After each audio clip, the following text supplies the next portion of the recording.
Assalamu alaikum. Welcome to my YouTube channel competition cracker. Dear friends, आज मैं आपके लिए बहुत ही इम्पोर्टेंट टॉपिक्स लेके आया हूँ and these are G20, G7 and BRICS.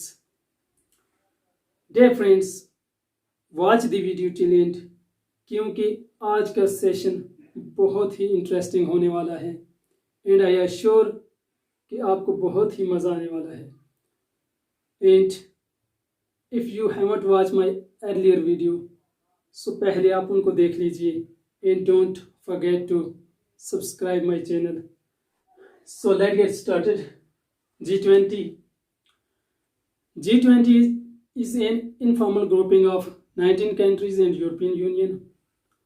In these 19 countries are USA, Canada, Mexico, Brazil, Argentina, Germany, France, UK, Italy, Russia, Turkey, China, India, South Korea, Japan, Australia, Indonesia, Saudi Arabia, South Africa, and European Union. It focuses on main issues like trade, tax, health, tourism, women empowerment, anti-terrorism, corruption, entrepreneurial development, health, climate, etc. And its presidency revolves among its members annually, and it has no fixed headquarters. And the next is G7. G7 is also an informal grouping of 7 countries, and that is US, Canada, Germany, France, Italy, Japan, and UK. And sometime it was called G8 due to the joining of Russia in 1997, but after some years in 2014, Russia was pulled out of the group because of the annexation of Crimea region of Ukraine. It is also called Intergovernmental Organization, formed in 1975, and it focuses on economy, energy, and international security. And like G20, its chairmanship is also on rotational basis among its members, and its meeting held annually. And the third is BRICS. The acronym of BRICS is Brazil, Russia, India, China, and South Africa. And it was formalized in the first meeting of BRIC in 2006.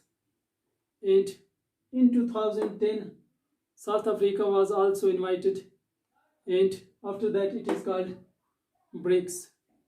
And it focuses on developmental aspects of each country and also discusses very important parameters of the countries. And its headquarters is not fixed like G20 and G7, and its chairmanship is also on rotational basis. So let's get started with the explanation of mind map.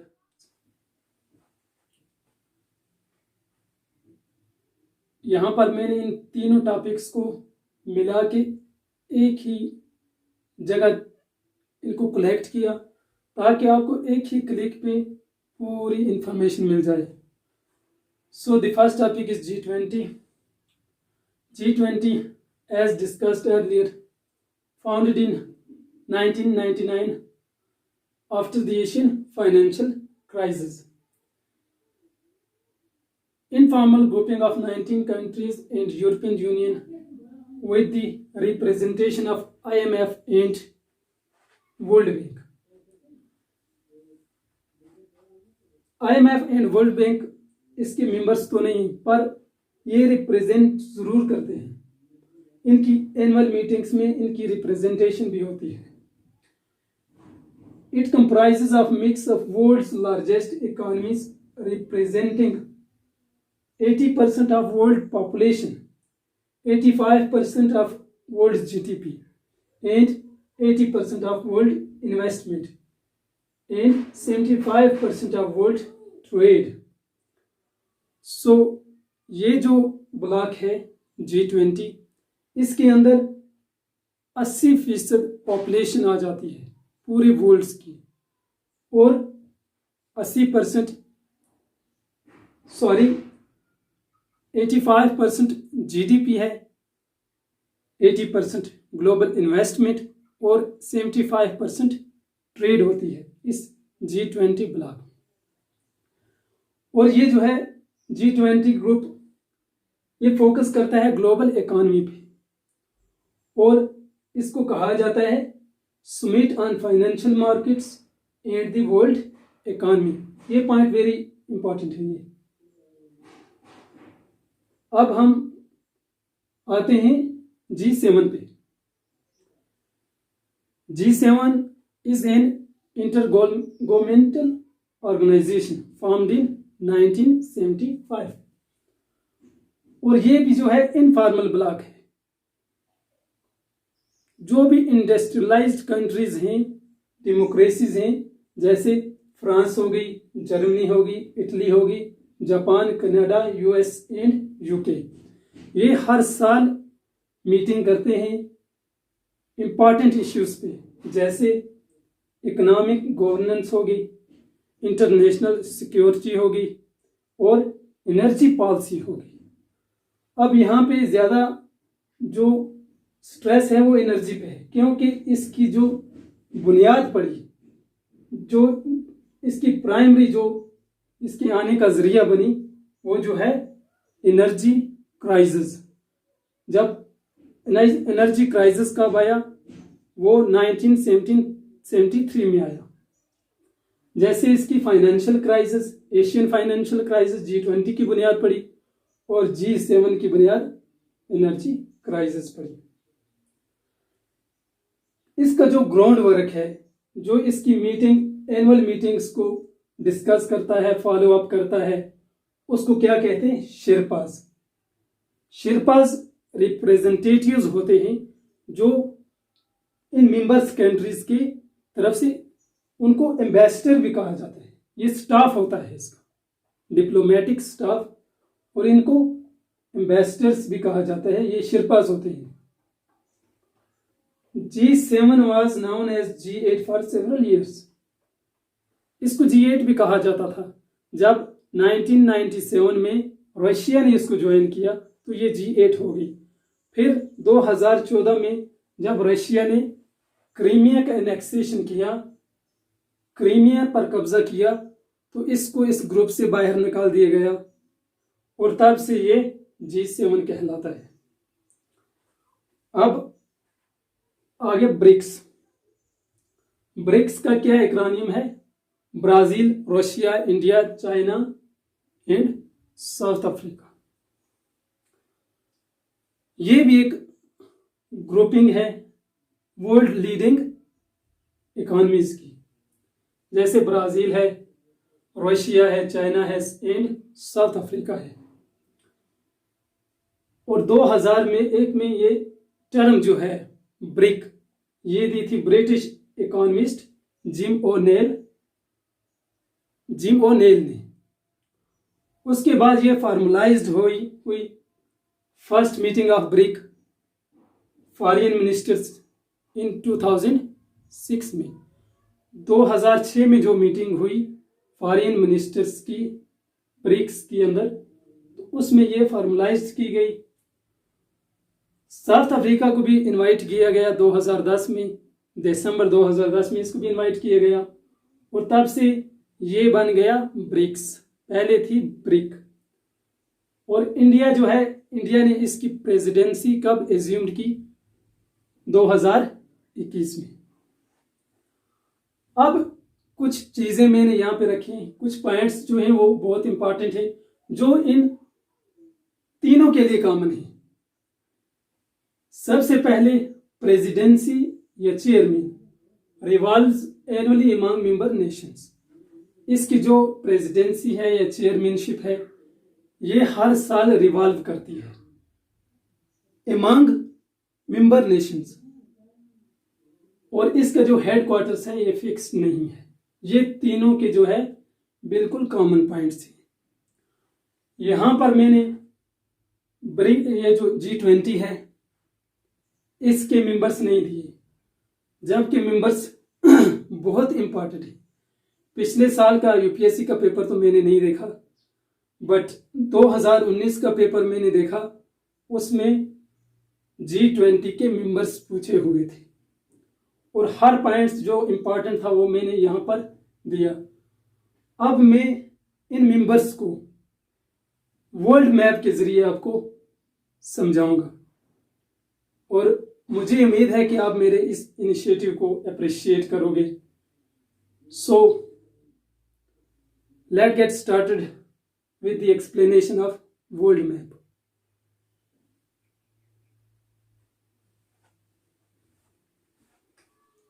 So let's make a world map.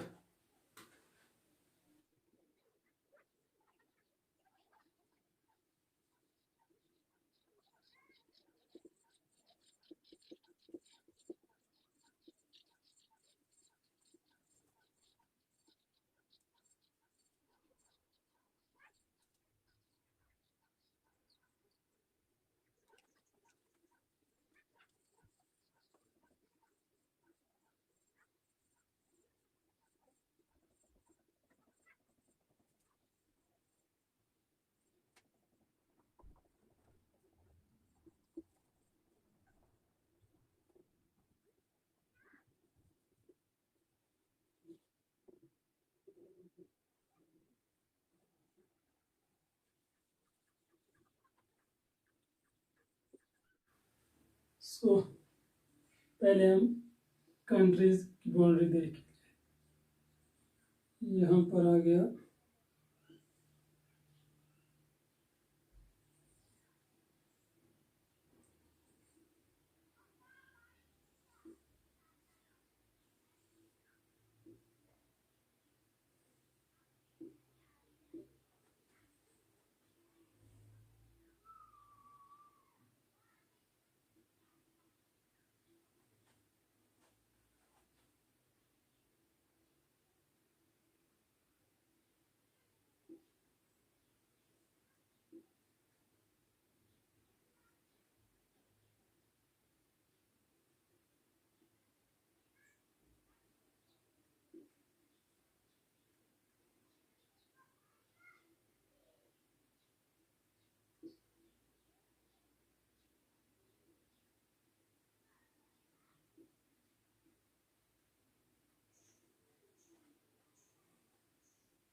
ये आ गया Atlantic ocean.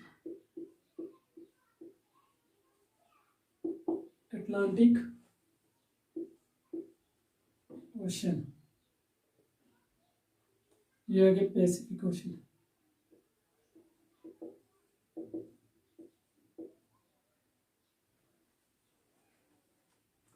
ये आ गया Indian ocean,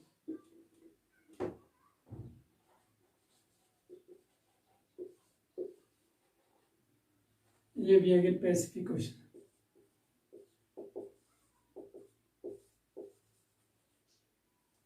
okay, ये आ गया Mediterranean सी।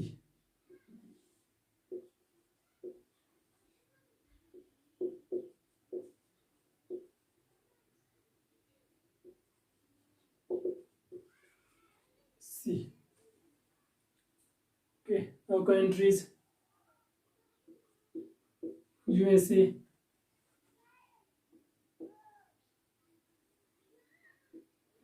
ये यूएसए का पार्ट है, अलास्का, कनाडा, ब्राज़ील, ये है, सॉरी ये चाइल्ड है इसके साथ, ये आ गया अर्जेंटीना, अर्जेंटीना, साउथ अफ्रीका, ये है कुछ south Africa, south Africa, Saudi Arabia,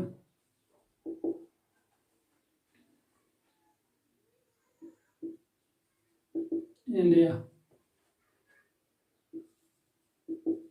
China, Russia, Australia,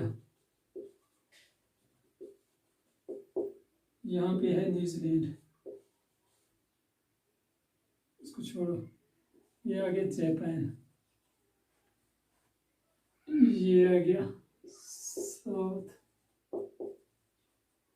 Korea, okay, ये आ गया यूके, फ्रांस,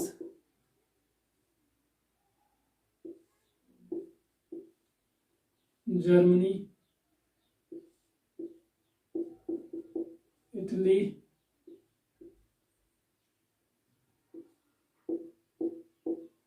तुर्की, ठीक, ये आ गया आर्कटिक ओशन, ये आ गया जी, यहाँ पे ये एंटार्कटिका है, एंटार्कटिका,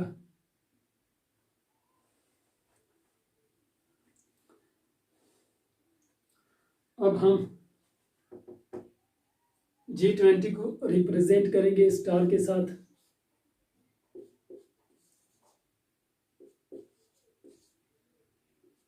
ओके, G7 को करेंगे ट्रायंगल के साथ, और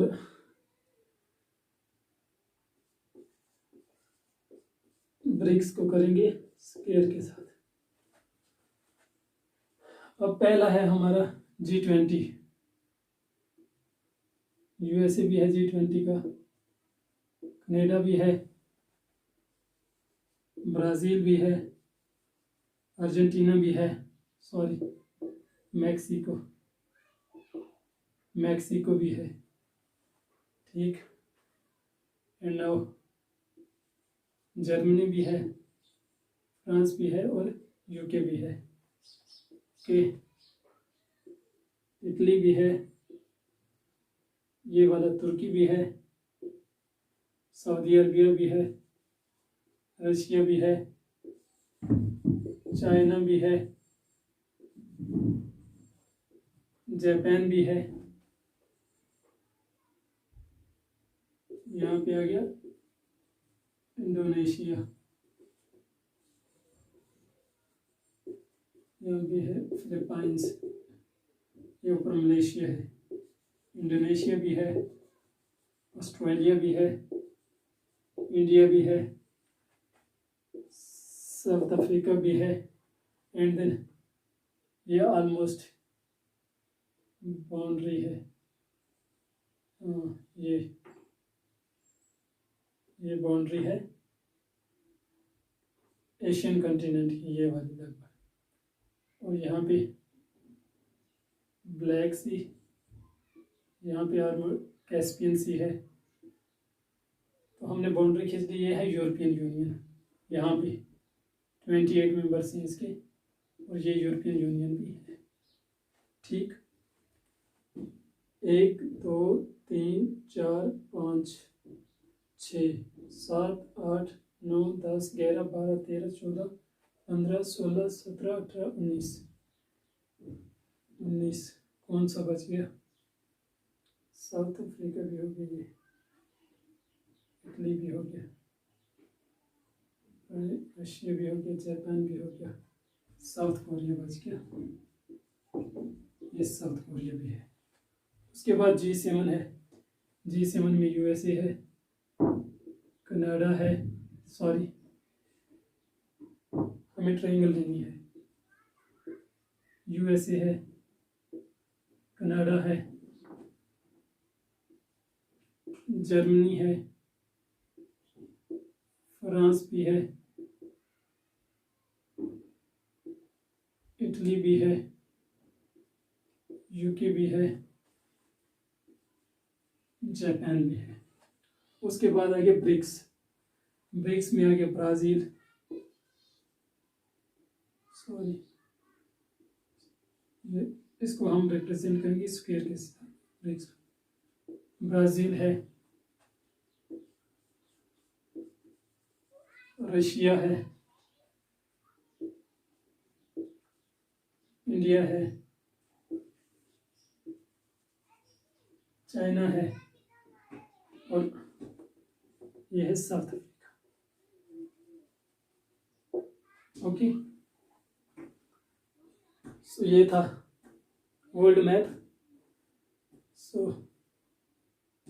अगर आपको मेरा ये इनिशिएटिव अच्छा लगा हो तो प्लीज़ अप्रिशिएट कीजिएगा, सब्सक्राइब के ज़रिए, लाइक के ज़रिए और शेयर के ज़रिए।